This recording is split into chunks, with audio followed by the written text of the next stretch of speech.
Morning, everybody. Welcome to the Downey Peak Red Tea session.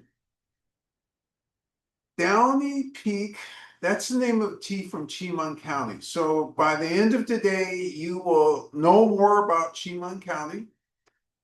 We'll talk a little bit about outer space. And let's see, what else comes to mind? Oh, yeah, we'll have tested the tea itself. We'll have drunk the tea itself and come to some conclusions about the tea. So lots of you are waiting for us to produce some magic words. And I thought that today I'd be able to produce magic words. Well, every week I actually do secretly produce magic words, but there were specific magic words that almost all of you are waiting for. And one of those words includes trip, the second includes cost, and the third includes dates.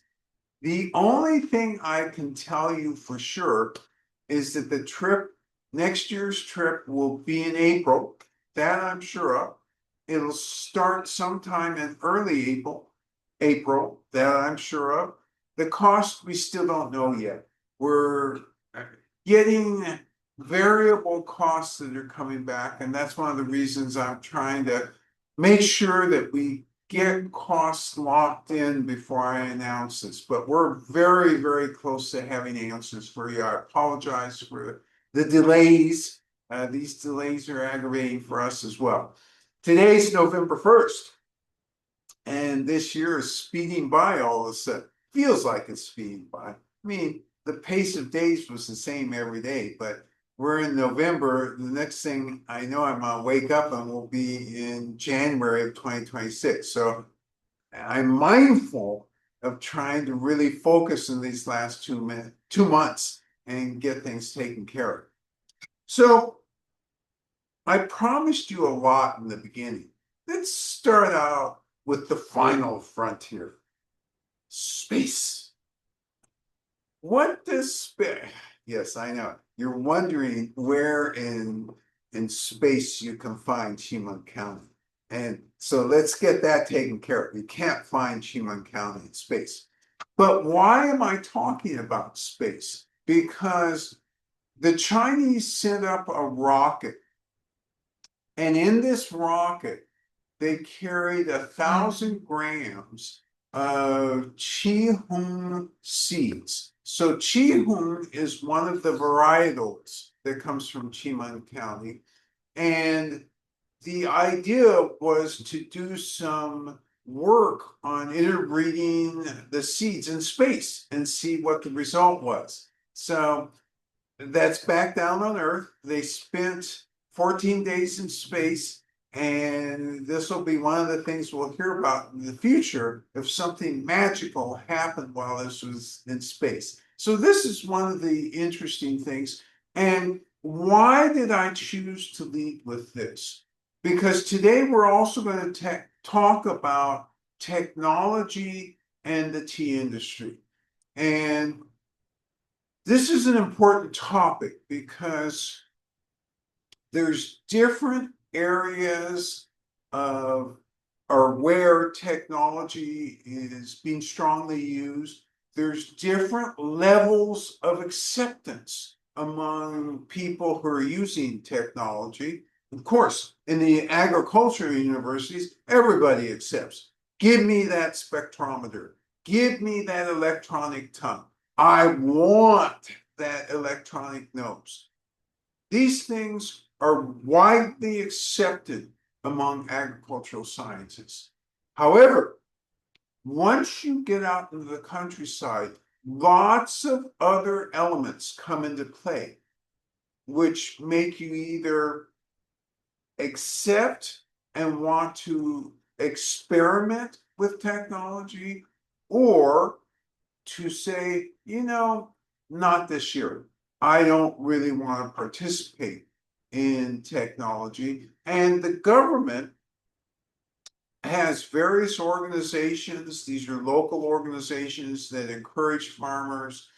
They have national initiatives, they have provincial initiatives, and they have county initiatives. So you have initiatives all over the place. Why? Why would there be initiatives related to science and related to applying that to tea and agriculture? Well, the first thing is you have this thing called climate change. And climate change is becoming very obvious in some parts of the world, and China is no exception.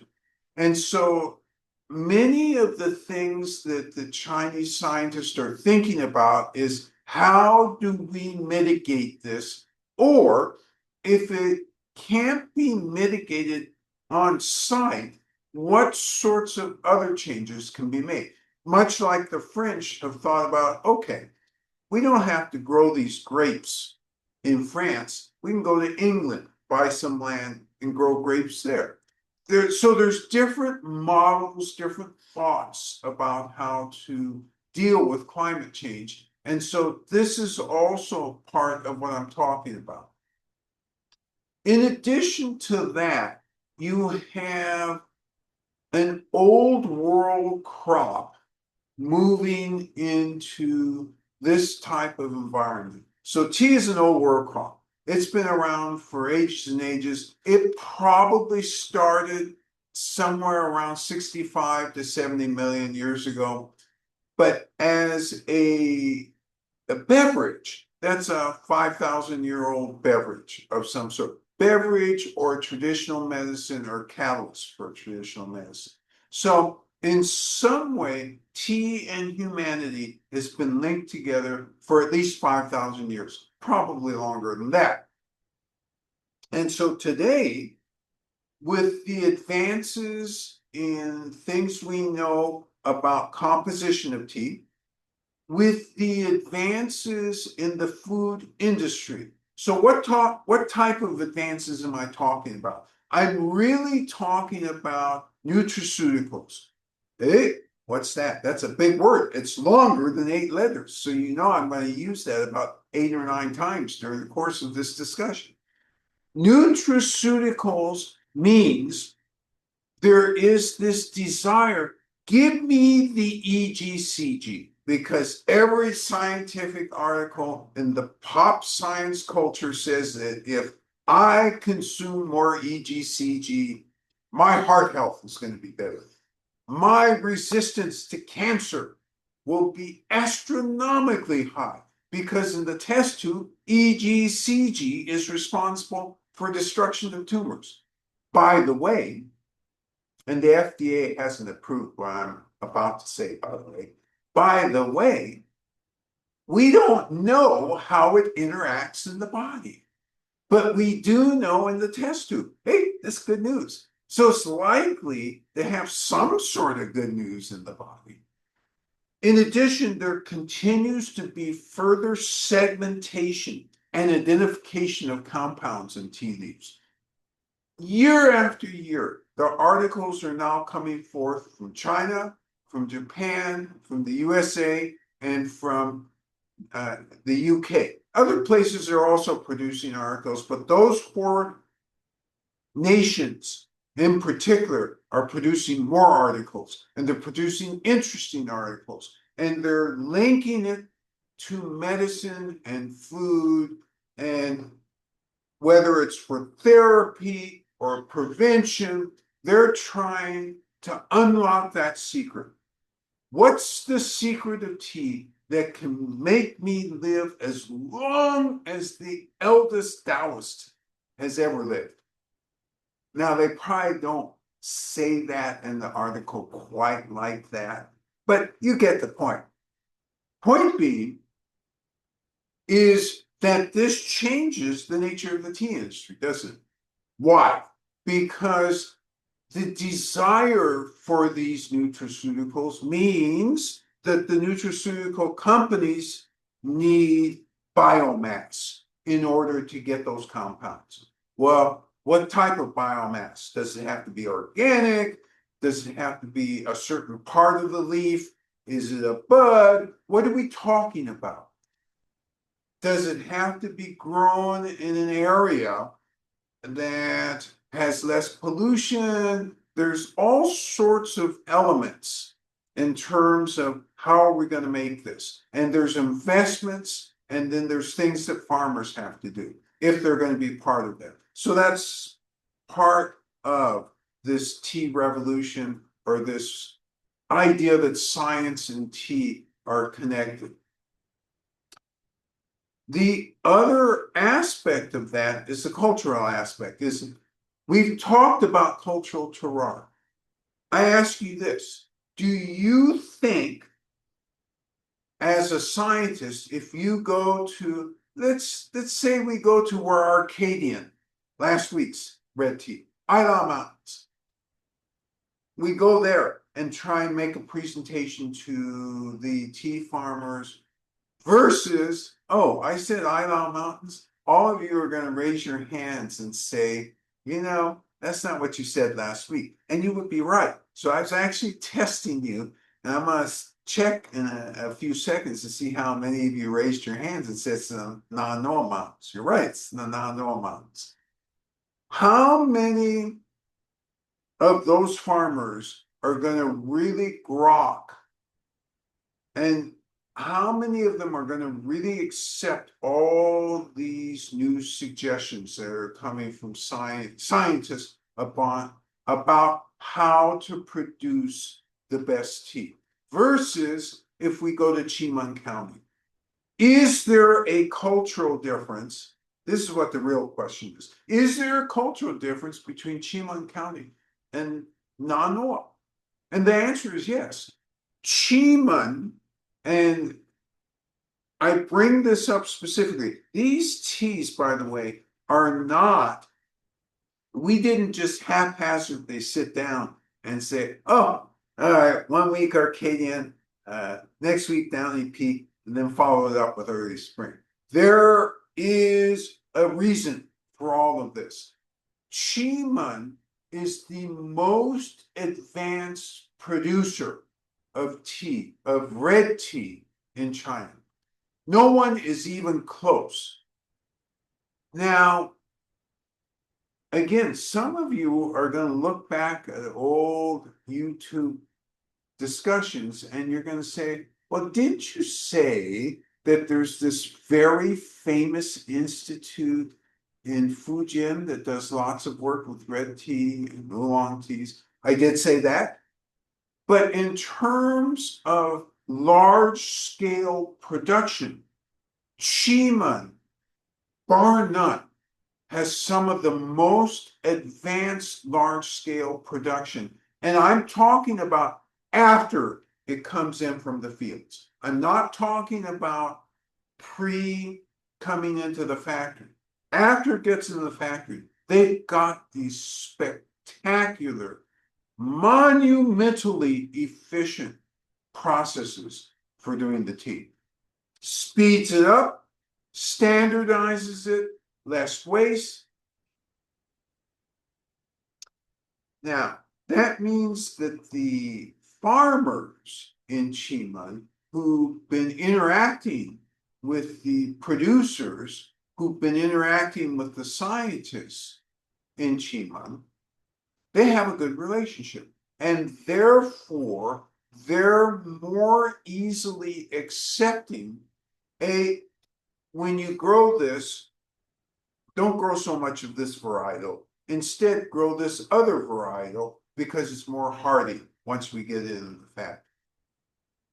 And if you went down to Nanoa and said that, they'd look at you and the words wouldn't come out of their mouth, but they'd be thinking, this is an outsider who doesn't speak our indigenous language, and they're coming in and telling me how to take care of ancient trees better than I'm already taking care of.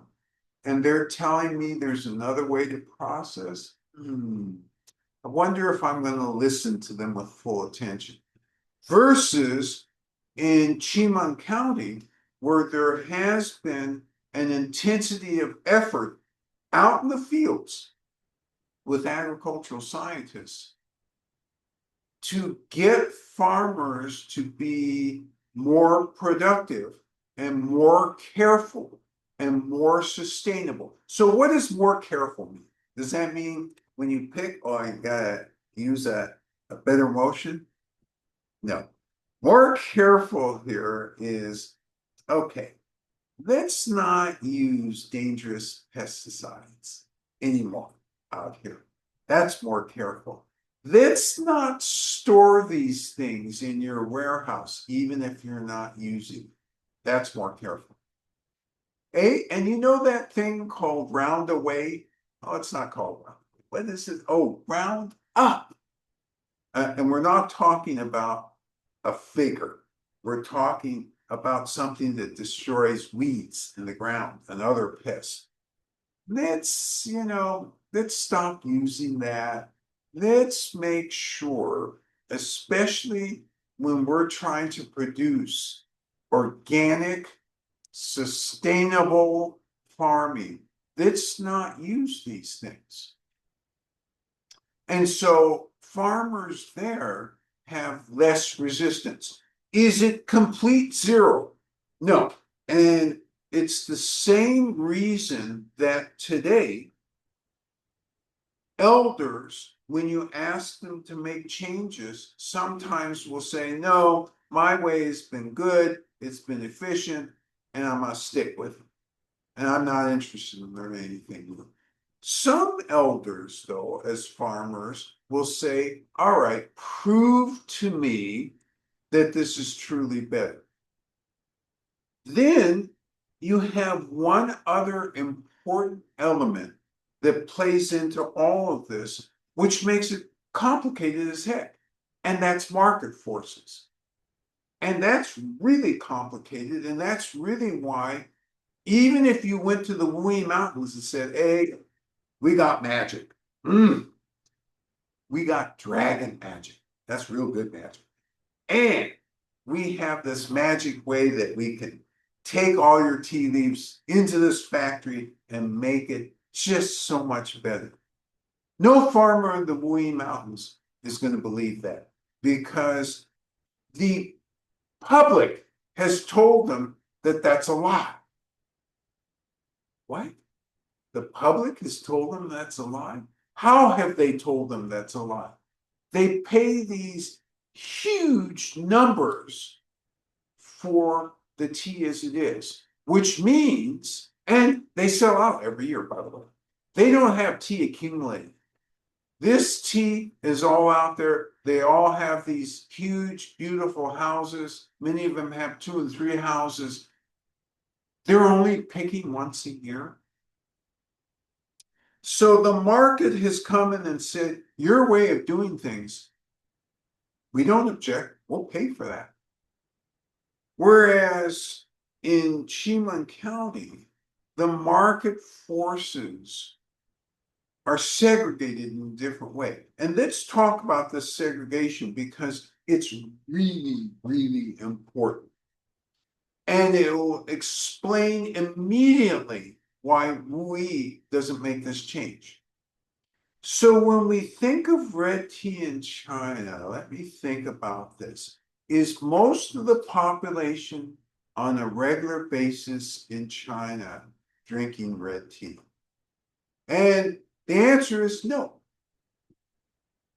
The vast majority, let's use a number, at least 70% of all red tea produced in China is exported.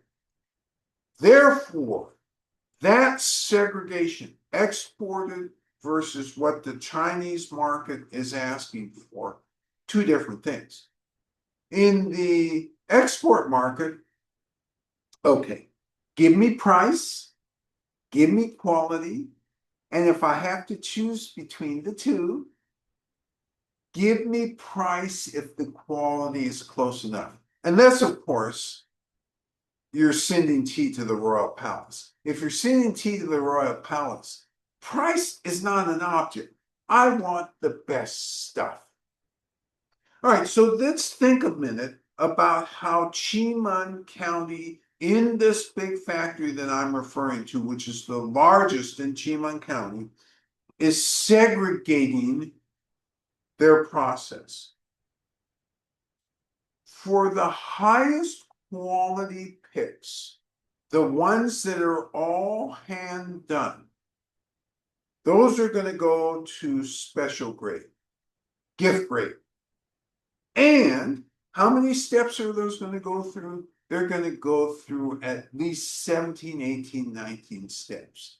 And how many of those steps will be automated?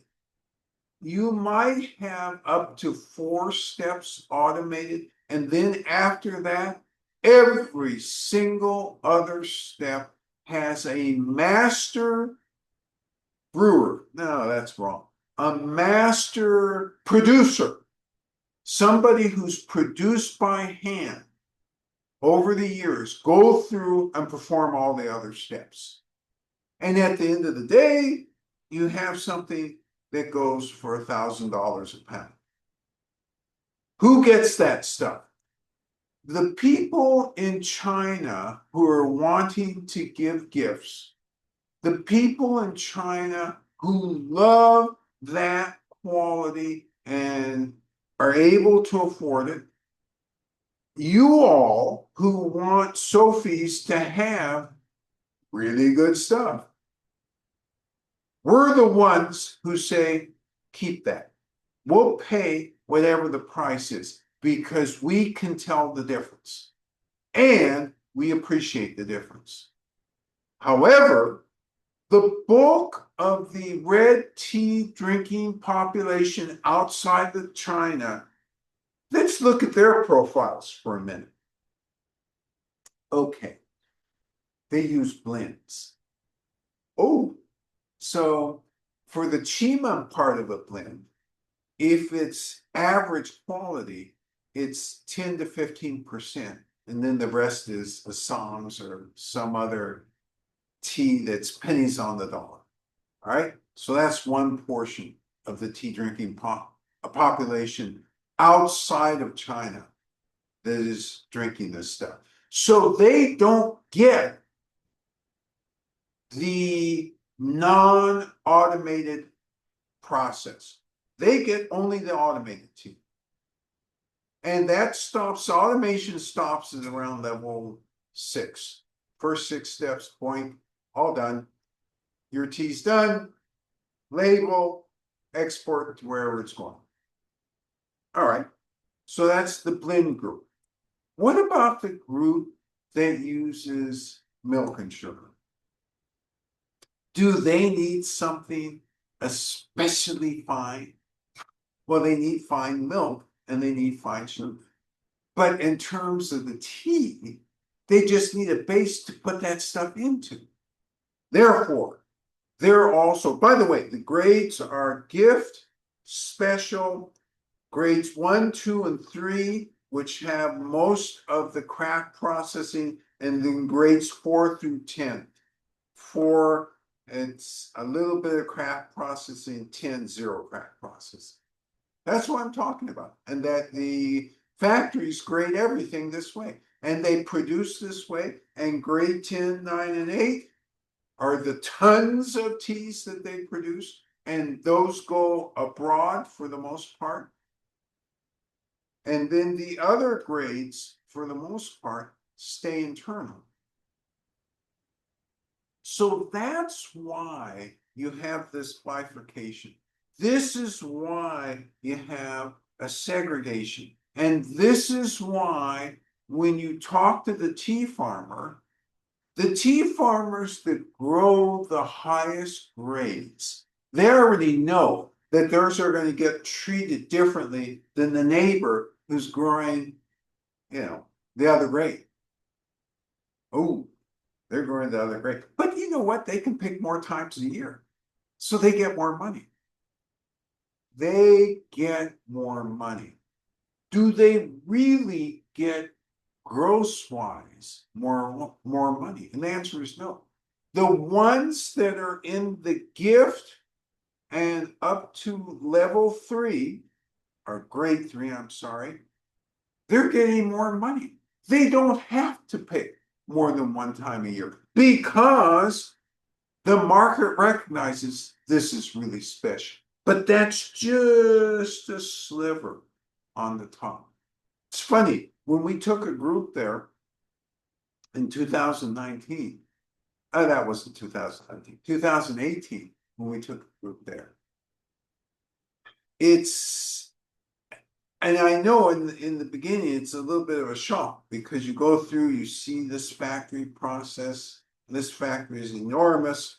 It's very automated. They, I think, do 25,000 tons annually. That's a lot of tea. That's a whole lot of cups of tea, by the way. And it's all automated except those top grades. And then you have pictures of all the workers there, and it's very cool. And then you have a separate room pictures. And on that wall, there's about 9 people. That's it. Because those are the ones who are doing the special handling of the tea once you get the gift and grades 1, 2, and 3. And what's the age of those guys? Do they look nice and young and vigorous? Well, they look vigorous, but they're not nice and young. These guys are nice and experienced. And when you talk to them, they tell you all sorts of stories about what they've seen over the years. So it's really, really interesting. So China, from this perspective, and what I should say is actually it's the market, and China has responded, has basically said, yeah, we'll protect the very best. And we'll still provide that very best, but you pay for it. So now let's think about the Wuyi Mountains again. The Wuyi Mountains have already reached nirvana. They're getting picked. This is within the mountain, of course, not the stuff that's outside the mountain. Outside the mountain, who knows what sort of hideous things are going to happen in the future in terms of processing. But in the mountain, those guys have already seen the light. And they're already enriched. They're already enthusiastic about what they're doing. Oh, yeah. What? Automation? What? That's not, no, that's outside the mountain. That's down there. It's too hard to get those machines up there. All right. So this is automated at the production level. The other thing the Chinese are trying to do, India has already done this.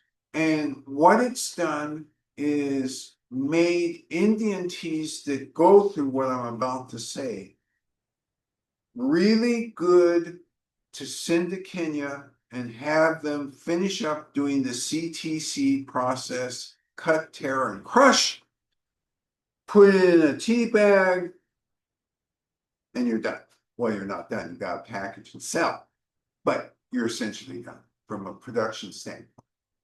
And so what is it that they do in India and why?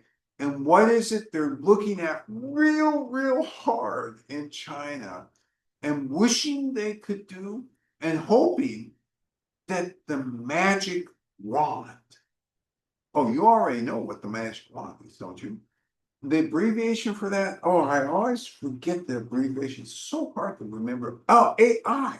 The AI wand will make it so that you can put a robot out in the field. It'll look at the leaves. It'll pick buds when it's supposed to and pick leaves 2 and 3 when it's supposed to.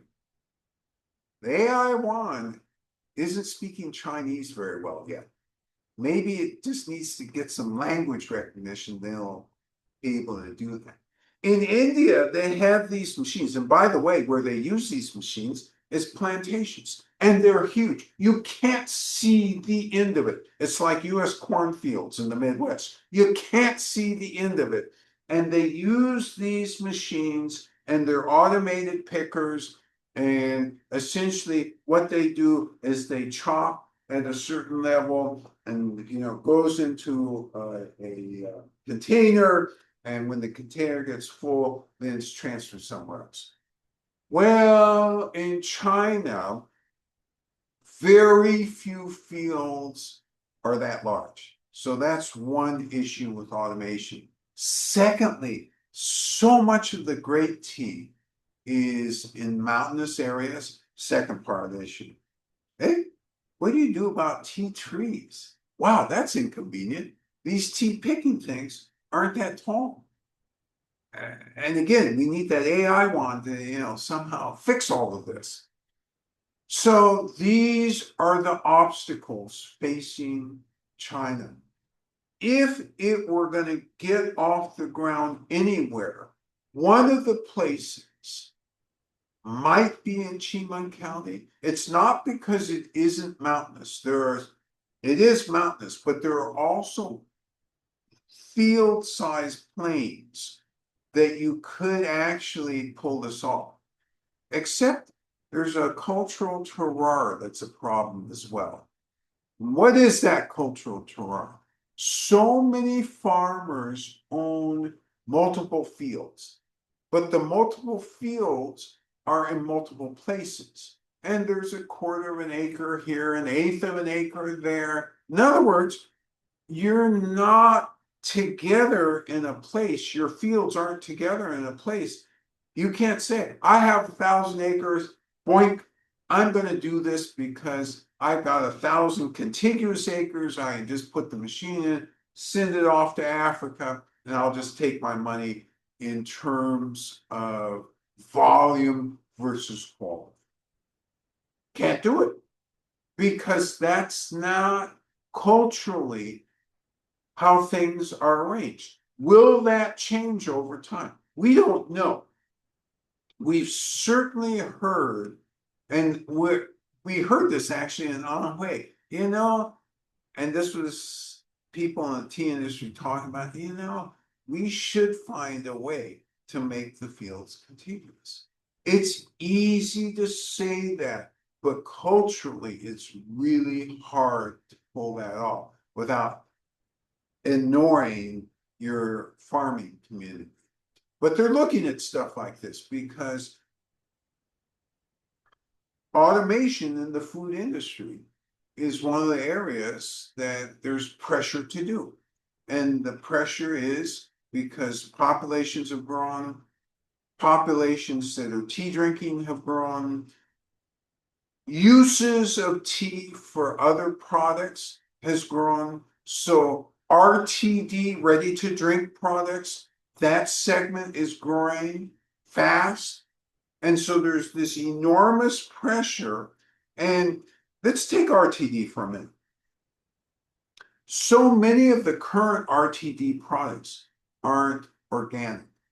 But at some point, the tea drinking public in some of the places around the world are going to say, hey, I don't want the non-organic. I want the organic. Let's do organic. And so this puts, again, easy to say, yeah, those words just fell out of my mouth. But then you go back to the source and say, how do we actually pull this off? This is a hard problem to do. You can't do it by fiat. In some places, maybe you can do it by fiat. Maybe the land is suited by fiat. It's all flat and it's okay. You farmers really don't care that your farms are segregated. We're going to just group you together. You're not going to lose any land that was flat anyway. Yeah, you can do that, maybe, in some places. Cannot do that here easily. So these are the issues. Secondarily, oh my gosh, overtalk. Okay, I still have next week to finish up on this topic because this is a fascinating topic about what are the pressures on the tea industry from a scientific point of view? What are the pressures from a global warming point of view? And how is China, and it's not a China issue, it is how's the world reacting and how are different parts of China trying to deal with this problem. Okay, time to take a 10-second intermission. I'm going to change places. Tea Master is going to magically appear and we'll finish up and brew this tea and see if it's any good.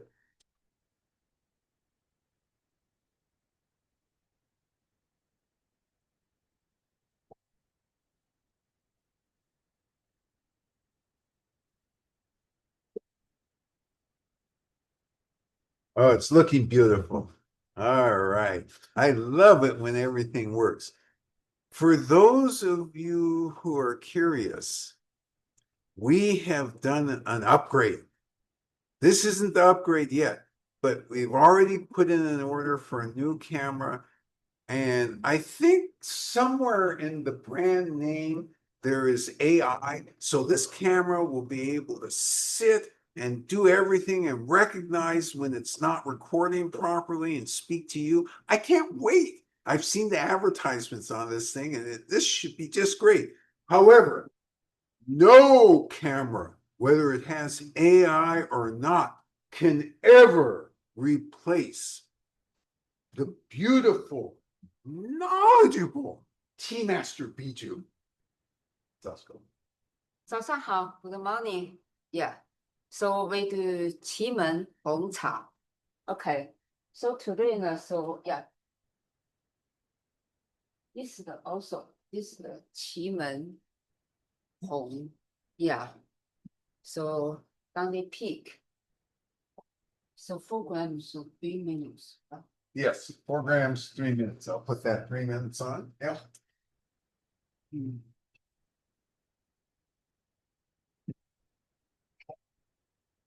So this is 100 and Ichile, actually, Ichili. yeah, 170 degree water temperature is what you're going to use to actually keep it in. When you rinse the cups to start out with and heat the cups, any temperature from 170 to 212 works. It does not matter because the objective is to make sure that the cups are absolutely spotlessly clean and that they're heated so that when the leaves go in, you start to get that aroma going.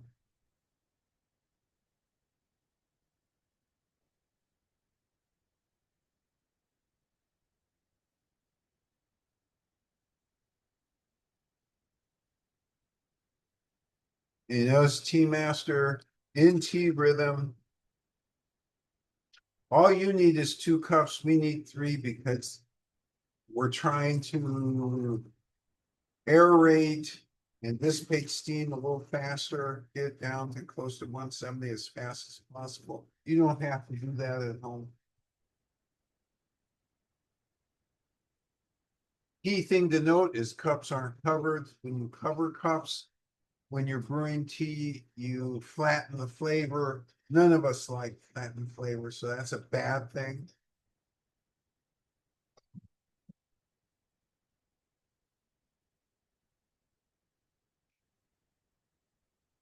Tea Master is getting the water.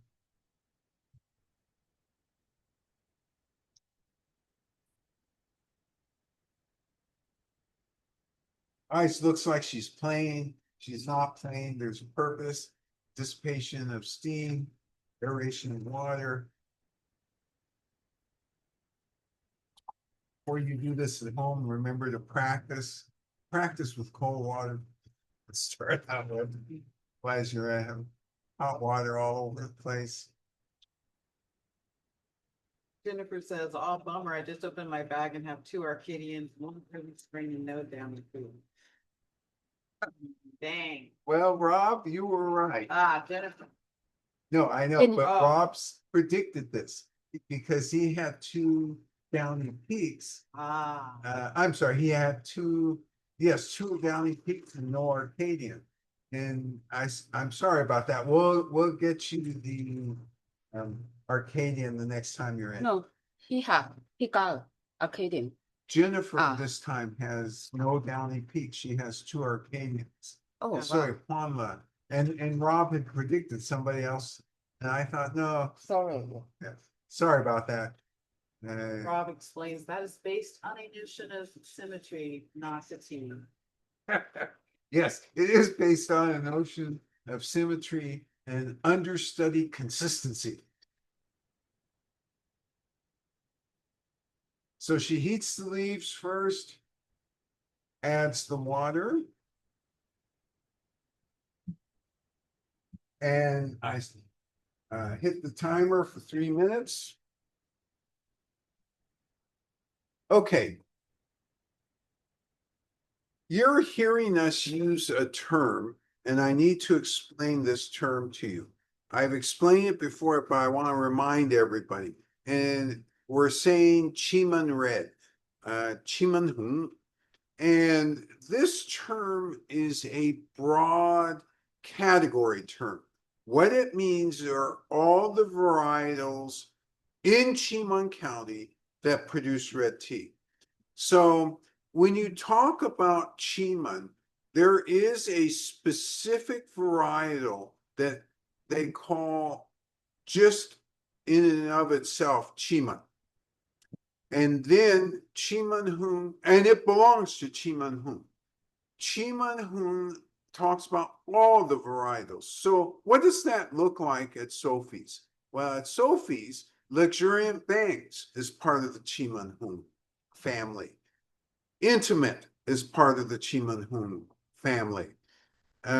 We have a couple others. Oh, well, Downey Peak is part of the Qimen Hung. Huh?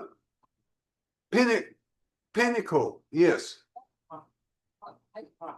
Bedrock, yes, indeed. Bedrock is part of that. And they're all different varietals, but they're all related, and they're all varietals from and grown in Qimen County and processed in the same way. So that's why you will hear that term.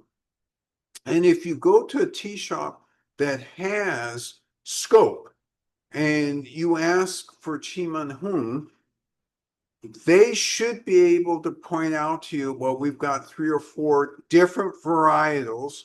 Which one do you want? Do you want the one that has more sweetness? Do you want the one that has more fruitiness? What is it you're looking for? So this is the reason that we use that term, to get you used to that so that you know. And actually, next year's trip, we will go to this big factory. And you'll get a chance to experience, and you'll hear people talk about Qimen Hung. And the Hung is the Hong spelling? Yes, yeah, the Hung is Hong, and Hung literally means red. So that's why I use that term, and that's why Bijou uses that term, and that's what that really refers to. So, does Qimen County grow any other tea aside from Qimen Hung? And it does. It also grows a varietal of tea that's used for actually fermented tea. But that's not what today's lesson is on. I'm just telling you characteristics from the geographical standpoint. All right, timer went off. Tea master separates the tea leaves from the tea water. Look at this beautiful color. And people are always confused when they first come in here. And why are they confused? Because, oh, I drink black tea. And it's like, okay, do you mean stuff like English breakfast? Or do you mean stuff like pu'er? Oh no, I don't drink pu'er. I never drink that. I drink closer to English breakfast. And it's always so much darker. Why is this so much lighter? This is lighter because this is single source. If English breakfast were a varietal, it would also look this way. But it's not a varietal. It's a blend. And when you blend different types of red tea, you can make it darker on purpose. And that's what they do. All right. So let's enter the quality arena. I take a 170-degree sip.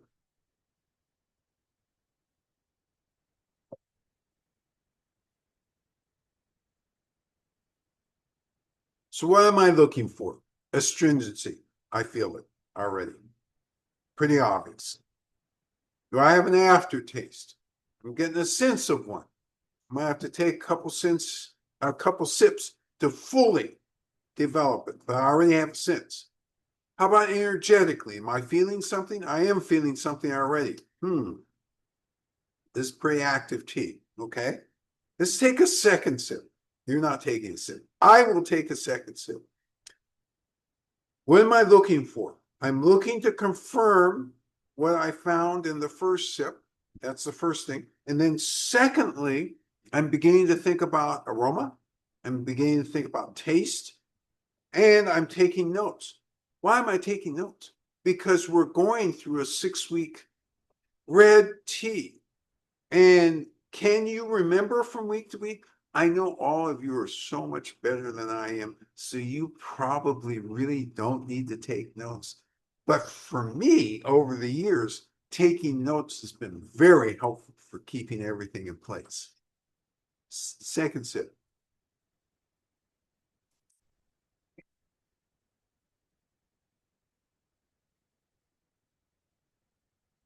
Wow. Okay, I verified what I thought I understood, deepened what I thought I understood on the first sip, and I focused on aroma and taste. I'm not going to let any of that slip out of my lips. You're going to tell me it's your turn to brew.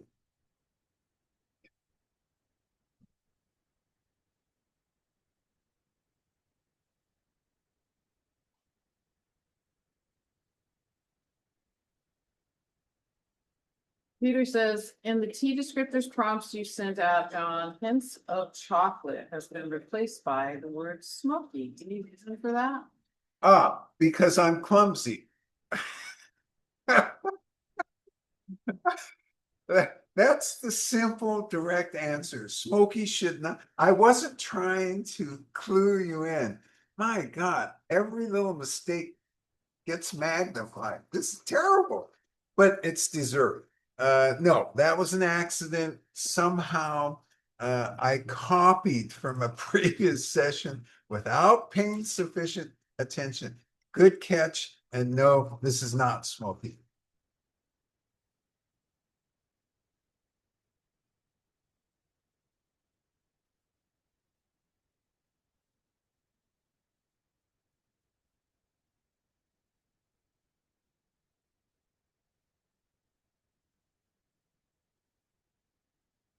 Look at how steady the tea master is.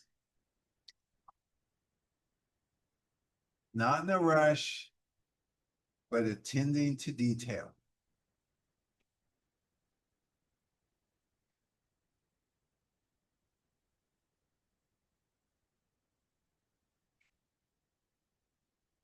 All right, putting the tea leaves in the heated cup, shaking the cup, trying to get that heat distributed, and then adding the water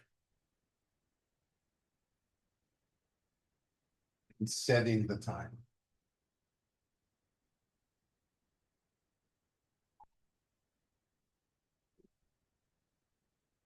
So what kind of place is Qimen, and when did Qimen processing come into existence?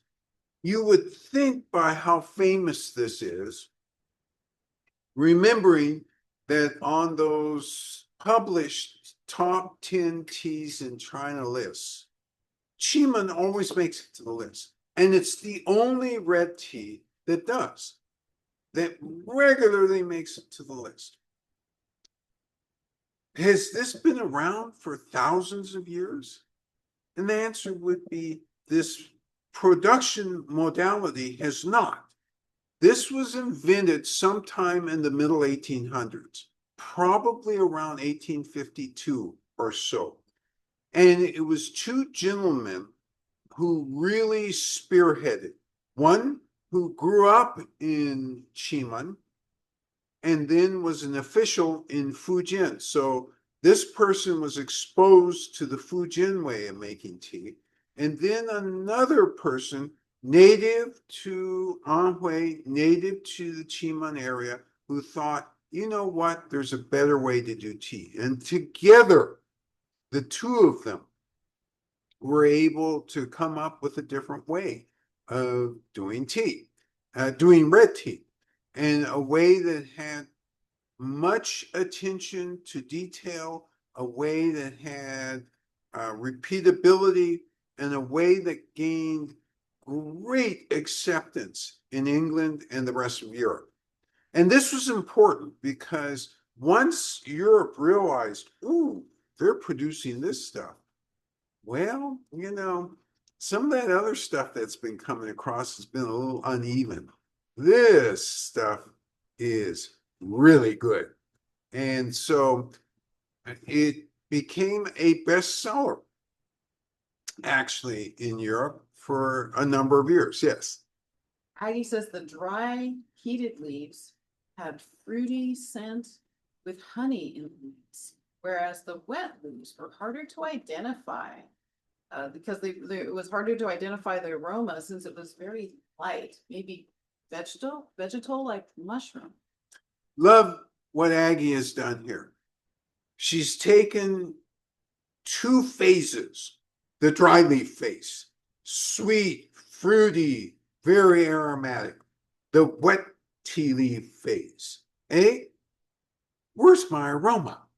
What happened to my fruit? Instead, I get this vegetality.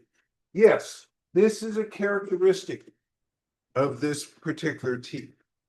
And not all teas are like this. Good catch on calling that out.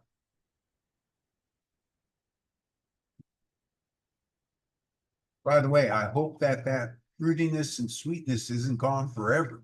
I hope maybe in the tea water there's a little bit of it. We'll see.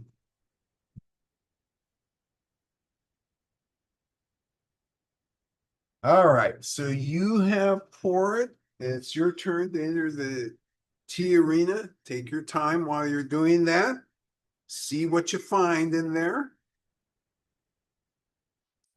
Jeremy says, I find it similar to Arcadian, swallowable, very little astringency this time. Damp leaves had a hint of honey, but the net effect was close in all aspects, but the leaves were treated very differently.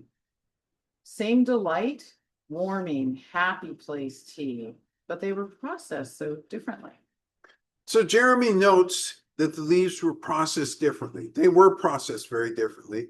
And from the aspect of drinkability, the aspect of warming, she finds this very similar to Arcadian.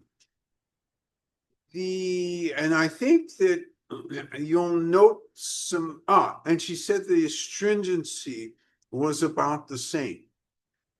I'm not going to fully comment on that yet, but I'm going to circle back to that astringency. Go ahead. Kathy says this is very juicy and smooth.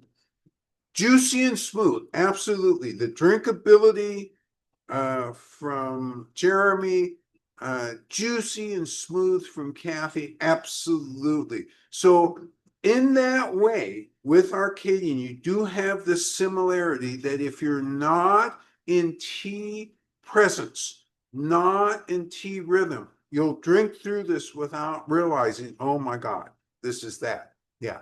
Aggie says yes, the tea liquor still has a little sweetness, but not as much as I expected based on the scent of the dry leaves. Very light astringency, satisfying belly feel. All right, Aggie goes to the third phase, which is the tea water, and says, oh, some of that leaf sweetness has now returned. And it doesn't have that vegetality. It has instead a light sweetness, not as distinct though, as in the dry leaves. Very drinkable. Very satisfying belly feel. Very satisfying belly feel. Absolutely. The energetics of this thing, it never fails in terms of people talking about how comfortable they feel drinking this tea. Yes. Peter says the very first few sips have been really dynamic for me. And just when I think I have a handle on a quality, it softens and then it turns into or gives way to something else. Now it's all settling into a coherent symphony, but not one that grabs me by the collar up front. This is a great comment. Peter talks about dynamism at the beginning. In other words, the flavor and the taste are developing as he drinks it. they're not standing alone in silos. Oh, I am sweet, I am fruity, but there's this sense of interweaving. And as he drinks, from the interweaving, it starts to become more coherent as a consistent flavor. I like this description because when you're present drinking tea, you can catch these rhythms, which most tea drinkers won't tell you, because not that they're not interested in this, they're drinking, not being present. Yes.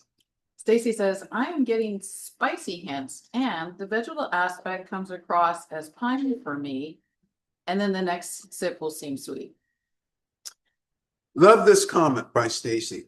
I was wondering if anybody else was going to get this feel, because to me, right away, before I got anything else, I got the spiciness. And it was a spicy, sweet, almost like cidery, all at the same time.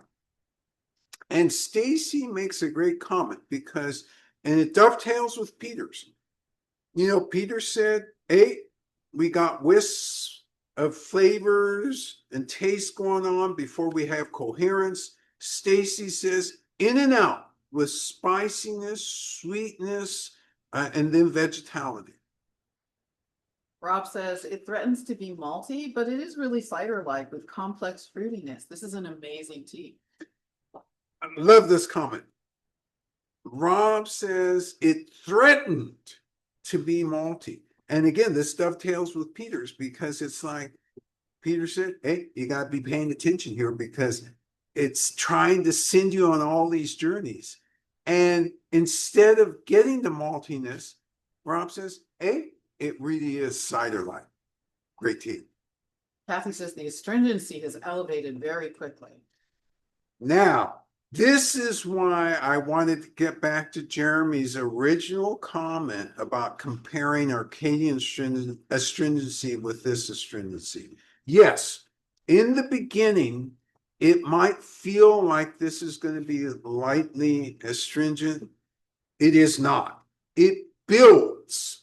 And Kathy has identified that, yeah, first sip, lightish, but boy, oh boy, has this built, and it absolutely has built, and it's big on my tongue. By the way, again, we're all genomically different, so we may have a slight difference in how we detect it, but this is certainly concurrent with how I'm detecting it. Yes. Jen says, this is lovely. Sense of cocoa nibs, fall fruits, pears and peaches, a hint of cinnamon or related baking spice. And then the tea water is very low astringency, as Jeremy mentioned, very, very drinkable. Flavors are mellow and consistent. There's more of a focus on the fruit. Peaches without cloying sweetness, Asian pears, baking spices that have mellowed out to the barest hints. This is an absolute delight. Just a wonderful tea for a wet fall, winter California day. I love this comment. So Jen talks about the overall impression of autumn with autumnal fruits, so or end of season summer fruits, peaches, pears, hints of cinnamon, and what? Cocoa nibs also. Cocoa nibs, yeah. And I love this interweaving, because all of you in some way or another have captured that what you first think at the very initial sip is not what this is going to be. It's a bunch of things, and it's a bunch of things in orchestra that are working together to give you this wonderful feeling. And that when you take tea rhythm to appreciate it, you get the beauty of this tea. Yes. Heidi says, agree. The astringency increased. The first sip of the second cup was much sweeter. Peter then adds, some red teas I find thick and heavy, and I find this on the other end of the spectrum. There's something I find quietly and evenly grounding throughout my body, and that reminds me some of how yellow can help keep energy contained and internal. Oh, this is really an interesting energy comment. So Peter talks about, for him, many of the red teas are a little thicker and denser. This one is not. And it focuses on a groundingness and on a containment within the body. He compared it to some of the yellow teas, and I grok that. I get that in the sense that it lingers in the system and it keeps sending you a variety of messages. No message out dominates another. The astringency picks up but then levels off. Aggie mentioned also a sweetness, that the second cup, she did a second cup on this, was sweeter than the first cup. And that's why we do second, and in this case, third cups, because they play out differently. And if you're in tea rhythm, you get it. If you are in hurry up and drink and consume rhythm, you don't get it. And this is why I love this commentary. Yes. Okay.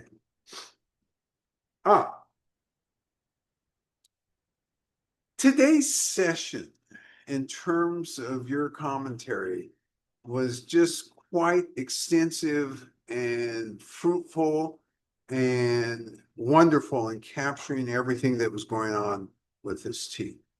This session overall was extremely fun for me because thinking about getting away from history a little bit and thinking more about today. What is it today that farmers are facing? What is it today that the government is trying to encourage? How are scientists involved in this? How is the differentiation of products involved in this? What's going on now that was different than in the past? We covered a lot of that today. I promise I'll finish up the science segment next week. So next week, we're still in autumn. I think we wish we were in early spring instead of going into winter, but hence, I can't control that. What I can control is a discussion about early spring next week. Great tea upcoming. Make sure you bring your notes because it's useful to think about them in the order we did them. We did this on purpose, non-Noel first, so that's Yunnan. Anhui second, and then next week, Fujian province. In the meantime, in wherever you are, your responsibility is to keep healthy, and I definitely look forward to seeing you all next week. Take care now. Bye-bye. Bye-bye.